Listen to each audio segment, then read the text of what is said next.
Mais disons que c'est une table ronde avec des gens de qualité sur des sujets brûlants. Quand on parle de transition économique, de transition environnementale, de digitalisation, il faut répondre présent.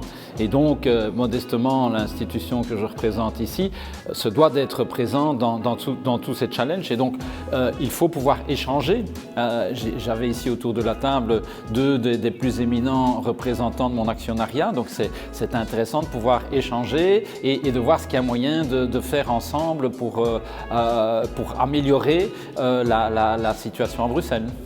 On essaie de pratiquer l'économie circulaire au jour le jour pour aller vers la transition économique et pour ce secteur-là particulièrement, donc sur nos 107 hectares, nous n'accueillons plus aujourd'hui que des entreprises qui pratiquent l'économie circulaire. On a trop peu d'espace que pour se permettre le luxe d'accueillir encore d'autres types d'entreprises. Et je vais pointer un exemple d'innovation très grande de la part de nos entreprises portuaires, dont je suis très fier.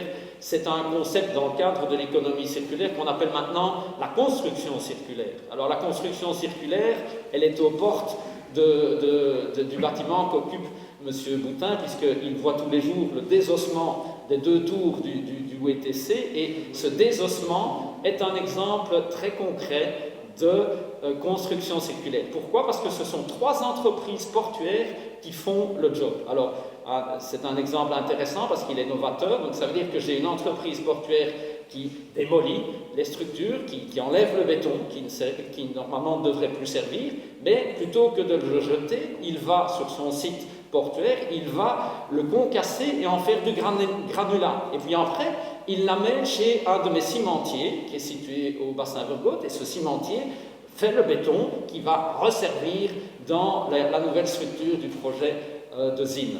Et donc, ça, c'est un exemple très concret. Et parallèlement à ça, j'ai une autre entreprise, une dernière entreprise, qui va reprendre des matériaux qu'elle va nettoyer tout près par exemple du silex, qu'elle va nettoyer tout près du site, et puis qu'elle va réamener pour être réutilisé. Donc voilà un exemple très concret. C'est ça demain la construction, me semble-t-il, à Bruxelles, comme l'a dit Mme Tract tout à l'heure. Alors on va même jusqu'à maintenant recycler les terres pour en faire des briques de terre cuite, etc. Ça se passe aussi avec une entreprise chez nous. Donc moi, je pense qu'on doit être innovant avec nos entreprises, les pousser à pratiquer cette économie circulaire. Le port est certainement un acteur de la mobilité durable demain. Pourquoi? Parce qu'il gère un canal qui est une voie classée d'importance internationale dans un réseau transeuropéen de transport par la voie d'eau. Et grâce à l'utilisation du canal, donc nos entreprises parviennent à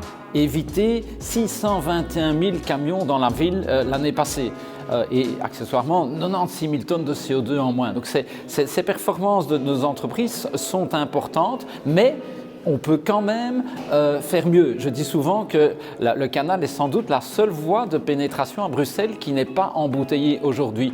Et on peut encore accueillir, avec nos infrastructures telles que nous les gérons aujourd'hui, 50% en plus de trafic. Et donc, grâce à cette dynamique, eh bien, on va convaincre les promoteurs ou, par exemple, l'Iris Elastic qui vont creuser le futur métro sur la ligne numéro 3, ce qui fait plus de 2 600 000 tonnes de terre à transporter. Alors, si on y prend garde, ce qui est un superbe travail à faire pour la mobilité alternative pour les Bruxellois, pourra devenir temporairement du moins un grave problème d'embouteillage, puisque ça ferait plus de 210 000 camions qui devraient transporter toutes ces terres. Mais le port est là et on va tout faire pour faire transporter ces terres par la voie d'eau plutôt que par le camion. C'est donc notre core business qui est effectivement de œuvrer pour une mobilité apaisée à Bruxelles, un environnement apaisé